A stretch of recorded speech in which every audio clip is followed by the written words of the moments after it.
بسم اللہ الرحمن الرحیم۔ السلام علیکم دوستو، ایسے روزانہ واقعات سننے کے لیے میرا چینل سبسکرائب کریں، شکریہ۔ حضرت علی رضی اللہ تعالی عنہ فرماتے ہیں، جب نبی کریم صلی اللہ علیہ وآلہ وسلم نے حضرت فاطمہ رضی اللہ تعالی عنہ کی مجھ سے شادی کی تو آپ صلی اللہ علیہ وآلہ وسلم نے پانی منگا کر اس سے کلی کی، پھر مجھے اپنے ساتھ اندر لے گئے اور وہ پانی میرے گریبان اور میری کندھوں کے درمیان چھڑکا اور قل هو اللہ احد، قل اعوذ برب الفلق، قل اعوذ برب الناس پڑھ کر مجھ پر دم کیا۔ حضرت علی بن ابی طالب رضی اللہ تعالیٰ عنہ فرماتے ہیں کہ میں نے حضور صلی اللہ علیہ وسلم کو ان کی بیٹی حضرت فاطمہ رضی اللہ تعالیٰ عنہ سے شادی کا پیغام بھیجا، پھر میں نے اپنے ایک ذرہ اور اپنا کچھ سامان 400 درہم میں بیچا۔ حضور صلی اللہ علیہ وسلم نے فرمایا، اس کے 2/3 خوشبو اور 1/3 کے کپڑے خرید لو، اور پانی کے گڑھے میں کلی فرمائی اور فرمایا اس سے غسل کرو۔ اور حضرت فاطمہ رضی اللہ تعالیٰ عنہ سے فرمایا کہ جب تمہارا بچہ ہو تو اپنے بچے کو میرے آنے سے پہلے دودھ نہ پلانا۔ لیکن حضرت فاطمہ رضی اللہ تعالیٰ عنہ نے حضرت حسین رضی اللہ تعالیٰ عنہ کو دودھ پلا دیا، البتہ حضرت حسن رضی اللہ تعالیٰ عنہ کو نہ پلایا، جبکہ حضور صلی اللہ علیہ وسلم نے ان کے منہ میں کوئی چیز ڈالی جس کا پتہ نہ چل سکا۔ اسی وجہ سے دونوں بھائیوں میں حضرت حسن رضی اللہ تعالیٰ عنہ زیادہ علم والے تھے۔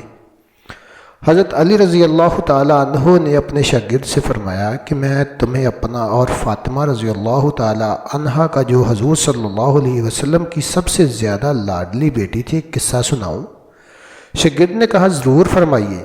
کہ وہ اپنے ہاتھ سے چکی پیستی تھی جس کی وجہ سے ہاتھ میں نشان پڑ گئے تھے، اور خود پانی کی مشق بھر کر لاتی جس کی وجہ سے سینے پر مشق کی رسی کے نشان پڑ گئے تھے، اور گھر کی جاڑ وغیرہ بھی خود ہی دیتی تھیں جس کی وجہ سے تمام کپڑے میلے کچیلے رہتے تھے۔ ایک مرتبہ حضور اقدس صلی اللہ علیہ وسلم کے پاس کچھ غلام یعنی باندیاں آئیں۔ میں نے حضرت فاطمہ رضی اللہ تعالی عنہ سے کہا کہ تم بھی جا کر حضور صلی اللہ علیہ وآلہ وسلم سے خدمتگار مانگ لو تاکہ تم کو کچھ مدد مل جائے۔ وہ حضور صلی اللہ علیہ وآلہ وسلم کی خدمت میں حاضر ہوئیں۔ وہاں مجمع تھا اور مزاج میں شرم بہت زیادہ تھی، اس لیے شرم کی وجہ سے سب کے سامنے باپ سے بھی مانگتے ہوئے شرم آئی اور واپس آ گئی۔ دوسرے دن حضور صلی اللہ علیہ وآلہ وسلم خود تشریف لائے اور فرمایا کہ فاطمہ کل تم کسی کام کے لیے آئی تھی، وہ شرم کی وجہ سے چپ ہو گئی۔ میں نے عرض کیا کہ یا رسول اللہ صلی اللہ علیہ وسلم، ان کی یہ حالت ہے کہ چکی کی وجہ سے ہاتھوں میں چھالے پڑ گئے اور مشق کی وجہ سے سینے پر رسی کے نشانات پڑ گئے، ہر وقت کام کی وجہ سے کپڑے میلے رہتے ہیں۔ میں نے کل ان سے کہا کہ آپ کے پاس خادمہ آئی ہوئی ہیں، ایک یہ بھی مانگ لے، اس لیے گئی تھی۔ بعض روایات میں آیا ہے کہ حضرت فاطمہ رضی اللہ تعالیٰ عنہ نے عرض کیا کہ یا رسول اللہ صلی اللہ علیہ وسلم، میرے اور علی کے پاس ایک ہی بستر ہے اور وہ بھی مینڈے کی کھال ہے، رات کو اسی کو بچھا کر سو جاتے ہیں، صبح کو اسی پر گھاس دانہ ڈال کر اونٹ کو کھلاتے ہیں۔ آپ صلی اللہ علیہ وآلہ وسلم نے ارشاد فرمایا کہ بیٹی صبر کر۔